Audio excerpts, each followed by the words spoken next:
Hello दोस्तों, welcome to the buzz the brave manga. आज हम ग्लोबल फ्रीज का नया चैप्टर कंटिन्यू कर रहे हैं जो मैंने आपके लिए इंग्लिश में रिवराइट किया है। पूरा विजुअल्स और एडिट्स मैंने खुद बनाया है ताकि एक्सपीरियंस स्मूथ रहे। ओरिजिनल मांगा को ऑफिशियल सोर्स से सपोर्ट जरूर करें। चलिए स्टार्ट करते हैं आज का चैप्टर। चैप्टर 2595 रक्षक 1 गार्डियन 1। कहानी खत्म हो चुकी थी और एलन फ्रीमैन की आंखें यादों से भरी थी। यांग शिनशिन ने धीरे से कहा, तो आप बाद में सबसे अमीर व्यक्ति इसलिए बने क्योंकि आपने वहां की तकनीक को एक विपणन योग्य उत्पाद, मार्केटेबल प्रोडक्ट में बदल दिया था। उसने ऐतिहासिक अभिलेखों से पता लगाया था कि उस युग में इवानिया का ये युवक कम समय में तेजी से उभरा, जिसने कई तकनीकी उत्पाद बनाए और दुनिया के शीर्ष तकनीकी दिग्गजों में से एक बन गया। कई लोगों को संदेह है कि उसने या तो एलियन तकनीक प्राप्त की या वो कोई चुना हुआ व्यक्ति था, क्योंकि उन विस्फोटक तकनीकी उपलब्धियों ने मानव तकनीक के कई क्षेत्रों में पूरी तरह से क्रांति ला दी थी। अब पीछे मुड़कर देखने पर सब कुछ समझ में आता है। मैंने हर उस तकनीक का उपयोग किया जिसके बारे में मैं सोच सकता था। वास्तव में जैसे ही मुझे पता चला कि मैं एक दिन पृथ्वी पर वापस जाऊंगा, मैंने जानबूझकर इन तकनीकों को सीखना शुरू कर दिया था। फ्रीमैन ने कंधे उचकाए। उनके चेहरे पर लाचारी और गर्व का मिश्रण था। आपको पता होना चाहिए कि एक बार अत्याधुनिक तकनीक का प्रदर्शन हो जाए तो पैसा स्वाभाविक रूप से आने लगेगा। लेकिन पैसा मेरा लक्ष्य नहीं है। मैं अंततः जो करना चाहता हूं वो एक ऐसा अंतरिक्ष यान बनाना है जो मंगल पर जा सके। मंगल ग्रह की दुनिया की हवा बर्बाद मीनारों के बीच से फुसफुसाते हुए गुजरी, जैसे आपके गले में एक पूरे शहर की धूल बिखेर रही हो। दूर स्थित कृत्रिम खगोलीय पिंडों ने अपनी रोशनी खो दी, जिससे आकाश और भी ठंडा दिखाई देने लगा।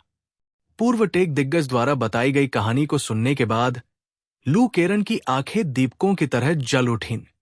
अभी भी कुछ ऐसा है जो मुझे समझ नहीं आ रहा है। आप पृथ्वी पर केवल थोड़े समय के लिए बेहोश थे, लेकिन यहां 7 साल बीत चुके हैं। वो समय रेखा, टाइमलाइन कैसे मेल खाती है? ये सुनकर झांग यी और यांग शिनशिन ने भी फ्रीमैन की ओर देखा। ये कुछ ऐसा था जिसके बारे में वे भी उत्सुक थे। फ्रीमैन ने अपनी अत्यधिक बड़ी टोपी के घेरे को व्यवस्थित किया और स्पष्ट होने से पहले स्क्रीन पर हल्के शोर की एक रेखा चमकी। शरीर एक त्रिआयामी 3D दुनिया में रहता है, जबकि समय चतुर्थ आयामी 4D है।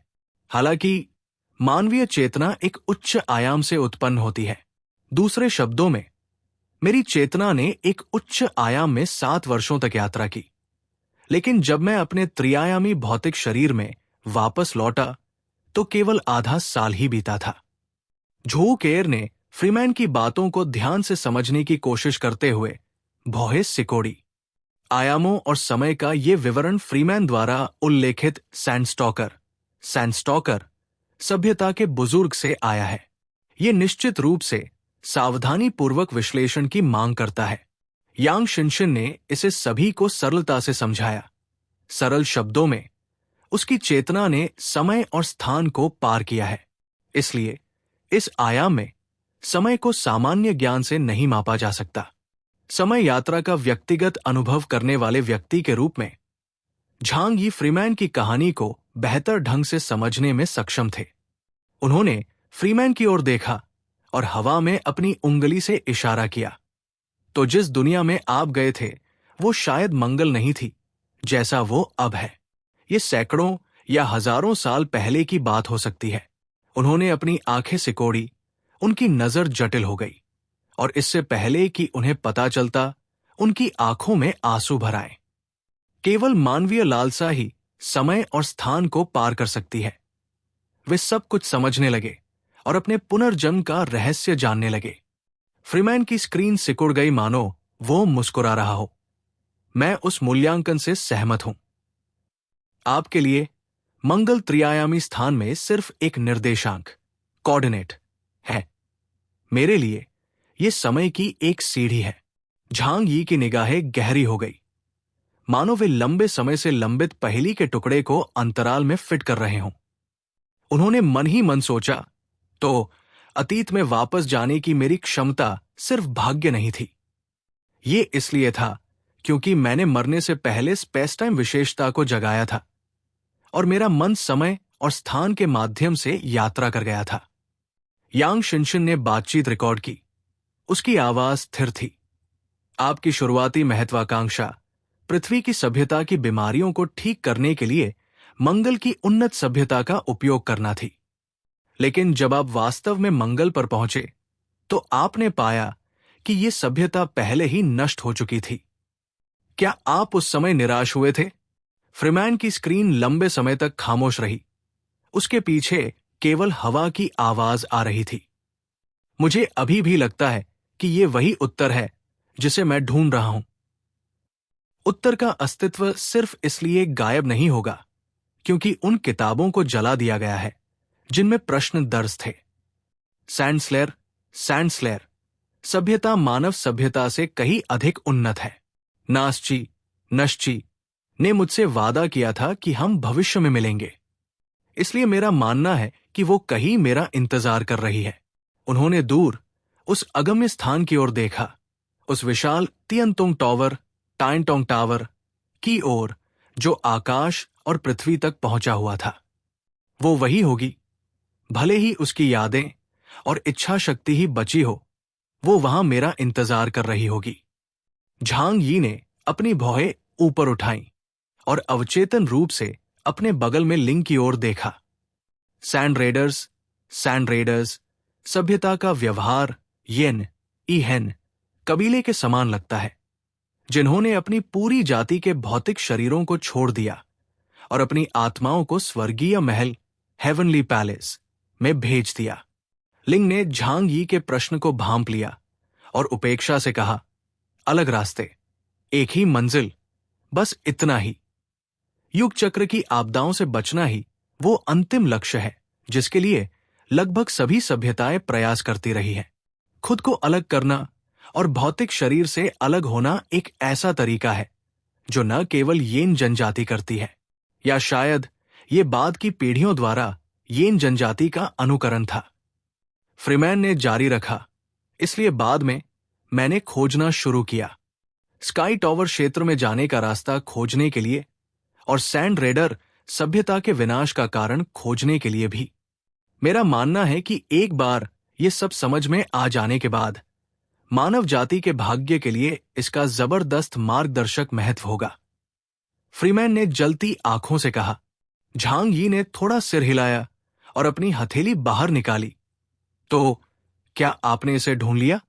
फ्रीमैन ने अचानक अपनी टोपी के घेरे को 1 इंच ऊपर उठाया, मानो मजाक कर रहे हों, लेकिन साथ ही आमंत्रित भी कर रहे हों। चलिए, स्काई टॉवर क्षेत्र की चाबी रास्ते में ही है। वहां आप जो देखेंगे वो आपको अपने निष्कर्ष खुद निकालने की अनुमति देगा। शब्द शक्तिहीन है।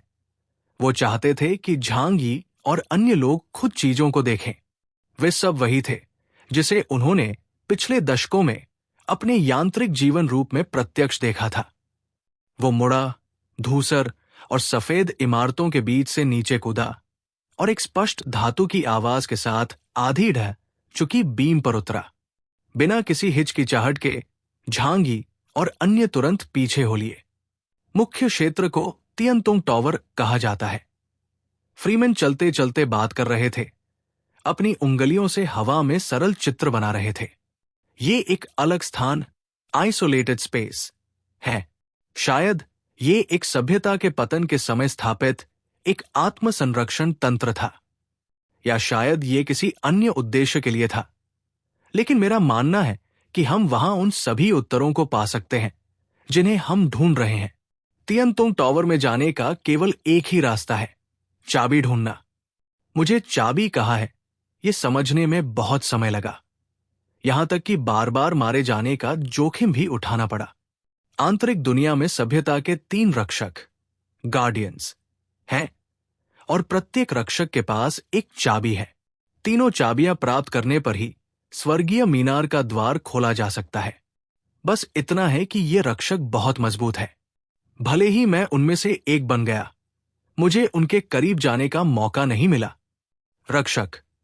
झांग यी को यह अजीब लगा। अगर सभ्यता नष्ट होने वाली है तो रक्षकों का क्या उपयोग? लिंग ने झांग यी की ओर देखा।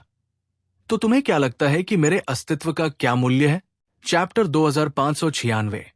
रक्षक 2, गार्डियन 2। झांग यी ने लिंग को एक अजीब सी मुस्कान दी। तो क्या कोई ऐसा व्यक्ति जिसने ये सब सहा हो हमें इसे समझा सकता है? लिंग ने उत्तर दिया, कोई भी स्थानिक अवरोध, स्पेशल बैरियर पूर्ण नहीं होता, चाहे वो कितनी भी अच्छी तरह से क्यों न छिपाया गया हो, अंततः उसका पता चल ही जाएगा। झांग यी को अचानक समझ आया, ये वही है जो तुमने मुझे पहले सिखाया था। जब स्थान को मोड़ा, फोल्डेड जाता है तो निश्चित रूप से झुर्रियां, रिंकल्स बनेंगी जिन्हें खोजा और उजागर किया जा सकता है। उस समय उस स्थानिक नोड, स्पेशल नोड को खोजकर ही कांग्युआन कबीले के नेता यितु जियायर ने तियान्यू पैलेस का पता लगाया था। लिंग ने जवाब दिया, तथाकथित रक्षक केवल एक बीमा पॉलिसी, इंश्योरेंस पॉलिसी की तरह है, एक सुदृढ़ पेंच, रीइंफोर्सिंग स्क्रू की तरह वो एक कमजोरी की तरह लग सकता है, लेकिन वास्तव में उसका अस्तित्व एक बड़ी कमजोरी को छिपाने के लिए है। कोई भी स्थान जिसे मोड़ा गया है वो अंततः उजागर हो ही जाएगा, उसका त्रुटिहीन होना असंभव है। यह सुनकर झांग यी ने अचानक एक गहरी सांस ली। उनके पेट में एक निगली हुई संपीड़ित oxygen capsule, compressed oxygen capsule थी, जो 24 घंटों तक शरीर के कार्यों के लिए उपयुक्त ऑक्सीजन लगातार छोड़ सकती थी। लेकिन फिर भी उन्होंने भारी दबाव महसूस किया, क्योंकि उन्होंने एक बार कल्पना की थी कि एक शीर्ष स्तर के स्थानिक क्षमता उपयोगकर्ता के रूप में उन्हें एक दिन भौतिक दुनिया से स्वतंत्र एक स्थान बनाने का अवसर मिल सकता है जहां हर कोई रह सके। हालांकि अब ऐसा लगता है कि स्वतंत्र स्थान बनाने के लिए स्थान को मोड़ने की ये विधि पूर्ण नहीं है। शूबर्ट की सेरेनेड बजती रही और फ्रीमैन अपनी उंगलियों पर संगीत बजाते हुए आगे बढ़ते रहे। बड़ा समूह उनके पीछे हो लिया, एक खोई हुई सभ्यता के विशाल और जर्जर शहर की ओर बढ़ते हुए। झांग यी ने स्थानिक टेलीपोर्टेशन का उपयोग नहीं किया। वे इस समय किसी जल्दी में नहीं थे। उन्हें इस अज्ञात दुनिया का सावधानीपूर्वक निरीक्षण करने और किसी भी संभावित संकट से बचने के लिए समय निकालने की आवश्यकता थी। शहर निर्जीव नहीं था। उन्होंने स्टील के जंगल के बीच खंडहरों की दरारों से उगते हुए कई अजीब पौधों को देखा। वे तेजी से आगे बढ़े और काफी समय बाद उनके सामने पीली रेत का एक शहर दिखाई दिया, जो हवा में दुबके हुए एक बड़े जानवर जैसा लग रहा था। मीनार की छाया एक घेरे में मुड़ गई, जिसने पीली रेत में आधे दबे हुए एक विशाल चौक, स्क्वेयर, को घेर लिया था। गली की गहराइयों से रेत की लहरें उठीं, टूटे हुए साइन बोर्डों को बहा ले गई और हवा द्वारा काटे गए धातु के कंकालों की परतों को उजागर कर दिया। फ्रीमैन ने हाथ उठाया और सभी को चेतावनी दी, सावधान रहें, यहां आसपास काफी रक्षक है। हर बार जब मैं यहां आता हूं, वे मुझे भगा देते हैं। ये लोग कभी विनम्र और शालीन रक्षक रोबोट हुआ करते थे, जो शहर में व्यवस्था बनाए रखते थे। अब वे सब क्रूर हो गए हैं। झांग यी पहले ही सैंड स्वीपर मशीन के खिलाफ लड़ चुके थे, इसलिए वे बहुत हैरान नहीं थे। रेत पर कदमों की आहट गूंजी और अचानक मेरे कानों तक एक सरसराहट की आवाज पहुंची, मानो रेत के नीचे से कुछ जीवित हो गया हो। सरसर, रस्टल, सरसर, रस्टल। पीली रेत के टीलों के बीच एक के बाद एक सैंड स्वीपिंग मशीनें दिखाई दी।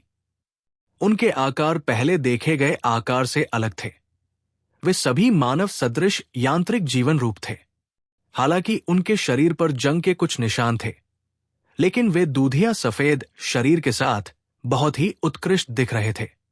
रक्षक रोबोट उनके सुरुचिपूर्ण रूपों से निर्णय लेते हुए ये प्रदर्शित करते हैं कि सैंडस्लेयर सभ्यता में सौंदर्यबोध की अच्छी समझ है। पीली रेत से एक के बाद एक सैंड स्वीपिंग मशीनें निकली। उनके जोड़ों में गियर हैं जो घूमते हैं उनकी छाती में शंकु के आकार के कोर हैं और उनकी आंखों में लेंस है जो ठंडे हरे कांच के बीजों, ग्लास सीड्स जैसे दिखते हैं।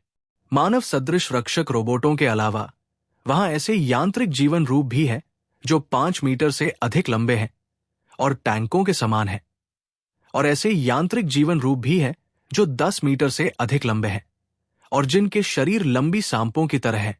चेतावनी, चेतावनी, घुसपैठिए देखे गए, उन्हें तुरंत बाहर निकालें। ठंडी यांत्रिक आवाजें चारों दिशाओं से गूंजी। उनकी पुतलियों में गहरे लाल रंग की ऊर्जा किरणें जल उठीं और फिर बड़ी संख्या में रक्षक रोबोट लाइट सेबर जैसे हथियार लिए हुए समूह की ओर बढ़े। उनके समन्वित आंदोलन, यहां तक कि सिर्फ एक हमले, चार्ज ने भी उनकी उत्कृष्ट टीम वर्क का प्रदर्शन किया, जिससे दुश्मन के लिए हर भागने का रास्ता प्रभावी ढंग से बंद हो गया। अंकल यू समूह के एक तरफ खड़े थे। उन्होंने अपने मजबूत शरीर के साथ एक कदम आगे बढ़ाया और उनकी कलाई पर लगी कवच प्लेटें क्लिक के साथ खुल गई, जिससे एक के बाद एक लघु लेजर तोप, मिनिएचर लेजर कैनन दिखाई देने लगी। उनकी आवाज स्थिर थी। इन मुसीबत भरे लोगों को मुझे संभालने दे। खनक, क्लैंग। लियांग यू ने भी अपनी ड्रैगन रोर लॉन्ग स्वॉर्ड निकाल ली। उसकी पैनी नजर आसपास के रक्षक रोबोटों पर टिकी थी। झांग यी ने कदम उठाने में जल्दबाजी नहीं की। वे महसूस कर सकते थे कि ये यांत्रिक जीवन रूप अत्यंत शक्तिशाली थे, क्योंकि जब उनकी मुख्य भट्टी कोरफर्नेस ने काम करना शुरू किया तो ऊर्जा प्रतिक्रिया मान पिछली खेप की तुलना में काफी अधिक थे।